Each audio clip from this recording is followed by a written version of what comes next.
बिस्मिल्लाहिर्रहमानिर्रहीम। नाज़रीन सामीन अस्सलाम वालेकुम। नाज़रीन, इस वक्त हर शख्स महंगाई के हाथों बुरी तरह परेशान है। इस महंगाई के अंदर कुछ फैक्टर्स ऐसे हैं जो हमारे कंट्रोल में हैं, यानी जिनके ऊपर हुकूमत के बेहतर फैसले इस बोझ को किसी हद तक कम कर सकते हैं।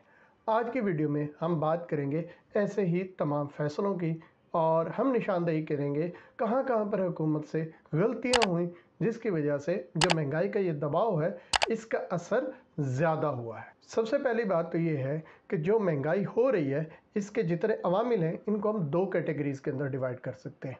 एक वो जिनका ताल्लुक है बैनुल-अक़वामी मईशत के साथ, जैसा कि हम तेल इंपोर्ट करते हैं, हम पाम ऑयल इंपोर्ट करते हैं, दालें इंपोर्ट करते हैं और बहुत सारी चीज़ें हम इंपोर्ट करते हैं। मैंने आपको पिछले वीडियो में बताया था कि बैनुल-अक़वामी मार्केट के अंदर उनकी कीमतें तेज़ी से ऊपर जा रही हैं और मार्च अप्रैल तक उनमें कमी आने का कोई ख़ास चांस नहीं है। महंगाई की एक वजह ये है, लेकिन इसके साथ साथ महंगाई के हवाले से कुछ ऐसे अवामिल ज़रूर हैं जिनका बराह रास्त ताल्लुक़ है हुकूमती फ़ैसलों के साथ, यानी गवर्नेंस के साथ। अगर उन फैसलों को बेहतर अंदाज में किया जाता तो यकीनन महंगाई का जो असर है, इसकी जो शिद्दत है, इसके अंदर कुछ कमी होती। मैं ये नहीं कह रहा कि होती ही नहीं, इसमें कुछ कमी ज़रूर होती। मिसाल के तौर पर आपने सुना होगा कल परसों वज़ीर आज़म साहब ने एक तकरीर की जिसमें उन्होंने बताया कि कैसे शुगर मिल्स मिलकर होर्डिंग कर रहे हैं, ज़ख़ीरा अंदोज़ी कर रहे हैं और हुकूमत उन मिल्स पर छापा नहीं मार सकती क्योंकि उन्होंने अदालत से स्टे लिया हुआ है। और उन्होंने सूबाई हुकूमत को डायरेक्शन दी कि इस स्टे के ख़िलाफ़ फौरी तौर पर कार्रवाई की जाए, कानूनी टीम तैयार की जाए और इस स्टे को ख़त्म करवाया जाए। बात यहाँ पर यह है कि ये स्टे अभी नहीं आया, ये स्टे पहले आ चुका था। सवाल फिर ये बनता है कि जब ये स्टे आया था तो जो पंजाब में ज़िम्मेदारान हैं, सरदार उस्मान बुज़दार हैं और उनकी टीम है, उन्होंने इस स्टे के आने के बाद इसको ख़त्म कराने के लिए अब तक क्या किया? वज़ीर आज़म साहब के इल्म में ये मामला अब आया है, उनको फौरी तौर पर क्यों नहीं बताया गया? ऐसा इसलिए हो रहा है कि बदकिस्मती से पंजाब और केपी में वज़ीर आला का इंतखाब करते हुए वज़ीर आज़म की तरजीह ये थी कि वो खुद मामलात को कंट्रोल करें और यहाँ पर पपेट्स बिठा दिए जाए। इस तरह करके उनका ख्याल था कि चूँकि हर मामले को वो खुद देख रहे होंगे तो बेहतर काम होगा। लेकिन जब ये फ़ैसला किया गया तब भी कई हलकों की तरफ से वज़ीर आज़म साहब को बताया गया कि इस तरह नहीं चल सकता, ऐसे नहीं होगा। वज़ीर आज़म के अपने बहुत ज़्यादा काम होते हैं, वो हर चीज़ को खुद बैठ के मैनेज नहीं कर सकता। बेहतर है कि सूबाई सतह पर वो लीडरशिप लाई जाए जिसमें लीडरशिप वाली क्वालिटीज़ हों, जो खुद फ़ैसले ले सके और उन फैसलों के ऊपर अमल दरामद करा सके। इस तजवीज़ को इमरान खान साहब ने न तब पसंद किया न बाद में पसंद किया। नतीजतन क्या हो रहा है, जब तक किसी मामला वहाँ तक नहीं पहुँचता पूरी मशीनरी में से किसी को कोई फ़िक्र नहीं होती। ये मामला सिर्फ यहाँ तक महदूद नहीं है, दीगर सारे कामों में भी हमें यही पैटर्न नज़र आता है। लाहौर में सफाई सुथराई का हाल देखें, वो सूरत हाल कुछ अच्छी नहीं है। डेंगू का स्प्रे नहीं हुआ। हुकूमत ये कह रही है कि डॉक्टर्स ने उन्हें मना किया था कि जिस तरह पहले स्प्रे किया जाता है उस तरह स्प्रे ना किया जाए, क्योंकि बहुत सारे लोग कोरोना का शिकार हुए हैं। अगरचे वो रिकवर कर गए लेकिन उनके फेफड़े कमज़ोर हैं, वो इस स्प्रे के असरात को बर्दाश्त नहीं कर पाएंगे। ठीक है, आपने इस तजवीज़ पर अमल किया, स्प्रे नहीं किया, लेकिन आपको पूछना चाहिए था कि जी अगर ये ना करें तो और क्या करें? आप हमें इसका मुतबादिल अमल बताएं जो बेहतर हो, क्योंकि डेंगू भी एक ख़तरनाक मर्ज़ है। आपने ऐसा नहीं किया। इसी तरह सफाई की सूरत हाल भी कुछ इतनी अच्छी नहीं है, जिसकी वजह से मच्छरों की बहुतात है और सिर्फ डेंगू ही नहीं, मलेरिया वगैरह के फैलने का भी बहुत ख़तरा है। यहाँ भी वही मसला है कि जो शख्स सुबह चला रहा है वो इंतज़ामी सलाहियतों से यकसर महरूम है। इसी तरह पंजाब में भी और केपी में भी बल्दियाती इलेक्शंस नहीं कराए गए। तहरीक इंसाफ का मॉडल ये था कि हम आते ही बल्दियाती इलेक्शन कराएंगे, यूनियन कौंसिल नहीं बल्कि गांव की सतह पर डायरेक्ट डेवलपमेंट फंड्स दिए जाएंगे, वहाँ पर ही लोगों के छोटे मोटे काम होते रहेंगे। अगर ये हो जाता तो इससे क्या होता, लोगों के बहुत सारे मसाइल गली मोहल्ले के लेवल पर हल होते, हर जगह पर कुछ ना कुछ काम चल रहा होता जिसकी वजह से लोगों को रोज़गार भी मिल रहा होता। बदकिस्मती से ये भी काम नहीं हुआ। अगर ऐसा हो जाता तो महंगाई में तो कमी ना आती, लेकिन महंगाई के अलावा जो लोगों की परेशानियां हैं, मुश्किलात हैं, उनमें ज़रूर कमी होती।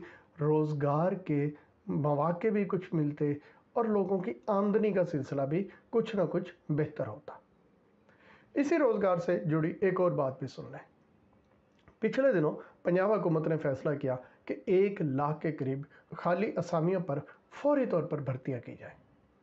बहुत अच्छा फैसला हुआ, लेकिन सवाल ये बनता है कि हुजूर, ये 3 साल तक इसका इंतज़ार क्यों किया गया? ऐसा क्यों नहीं किया गया कि पहले साल जो 10, 15, 20 हज़ार असामियाँ खाली हुई हैं उनके ऊपर हायरिंग की जाए, दूसरे साल फिर जितनी हुई हैं उनके ऊपर कर ली जाए, तीसरे साल फिर कर ली जाए। इससे क्या होता? लोगों को रोज़गार मिलता। अगर आप 50,000 लोगों को भी भर्ती कर चुके होते तो 50,000 ख़ानदानों को रोज़गार मिला होता। देखिए, मैं मुकम्मल इस बात पर यकीन रखता हूँ कि हमारी हुकूमतें बहुत सारे ऐसे इदारे और महकमे चला रही हैं जो उनको नहीं चलाने चाहिए, ख़त्म कर देने चाहिए, बंद कर देने चाहिए। उनके ऊपर आवाम के टैक्स का पैसा ज़ाया नहीं करना चाहिए।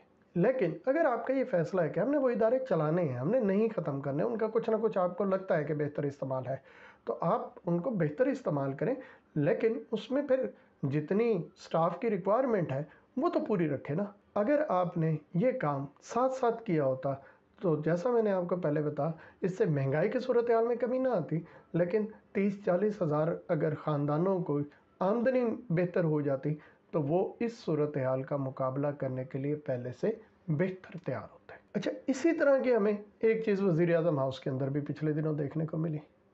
देखें, हुकूमतें चलती हैं क्रेडिबिलिटी की बुनियाद पर। आप इलेक्शन भी क्रेडिबिलिटी की बुनियाद पर जीतते हैं। जब आप कहते हैं कि मैं अगले 5 साल में ये करूँगा, ये करूँगा, ये करूँगा, तो लोगों को अगर आपकी बात पर यकीन है तो वो आपके लिए वोट करेंगे, और ज़्यादातर लोगों को यकीन होगा तो ज़्यादातर लोग वोट करेंगे, फिर आप हुकूमत में आएंगे। इसी तरह हुकूमत चलेगी कब? जब आवाम को और तमाम इदारों को ये यकीन होगा कि जो फैसला कर लिया जाएगा उसके ऊपर मनो अन अमल कराया जाएगा। अब हो क्या रहा है? हो ये रहा है कि 1 नवंबर को ओगरा की समरी रिजेक्ट की गई। वज़ीर आज़म हाउस की तरफ से खबर दी गई कि वज़ीर आज़म ने ओगरा की समरी से इत्तफाक नहीं किया, रिजेक्ट कर दिया, कीमतें नहीं बढ़ा रही। बड़ी खुशी हुई, अगरचे दिल में ये भी था कि यार आलमी मार्केट में कीमतें बढ़ रही हैं, हुकूमत टैक्सेस पहले ही बहुत कम कर चुकी है, अब हुकूमत क्या करेगी? किस तरह तेल की कीमतों को इतना रखेगी? क्या कर्जे लिए जाएंगे, रिजर्व से लिए को यूज़ किया जाएगा, क्या किया जाएगा? लेकिन चले, हुकूमत ने फैसला किया तो कुछ सोच के किया होगा। 4 दिन बाद पता लगा जी तेल की कीमतें बढ़ा दी गई। अब बात यह है कि आपके ने जो पहले ऐलान किया वो क्या था, और अब ये जो 4 दिन बाद हुआ है ये क्या है? क्या इससे आवाम का एतमाद आपके ऐलानात के ऊपर उठ नहीं जाएगा? इसी तरह का काम टीएलपी के साथ किया गया। अदालत में रिपोर्ट जमा कराई जा रही है कि जी इनके तो इंडिया के साथ रवाबित है, इनकी फंडिंग वहाँ से हो रही है, ये हो रहा है, वो हो रहा है। 4 दिन बाद आपने बैठ के उनके साथ वायदा कर लिया। मतलब आपकी बात की क्रेडिबिलिटी की आपको फ़िक्र होनी चाहिए। आपको अगर आपने हुकूमत बेहतर चलानी है, अच्छी गवर्नेंस देनी है, तो अच्छी गवर्नेंस के लिए ये बुनियादी बात है कि आप जो कहें उसके ऊपर काम कराएं, ताकि इदारों को, तमाम सिविल, मिलिट्री, हर तरह के इदारों को एक स्ट्रॉन्ग मैसेज हो कि भाई जो फैसला हुआ है उसके ऊपर अमल करना पड़ेगा और उसके ऊपर अमल होगा। लेकिन यहाँ पर बार बार अपने फैसलों को तब्दील किया जा रहा है। ये चीज़ भी लोगों के लिए मुश्किलात का सबब बन रही है कि गैर यकीनी की फ़िज़ा ज़्यादा कायम हो रही है, बदएतमादी बढ़ रही है, जिसके बहरहाल अपने नुकसानात हैं।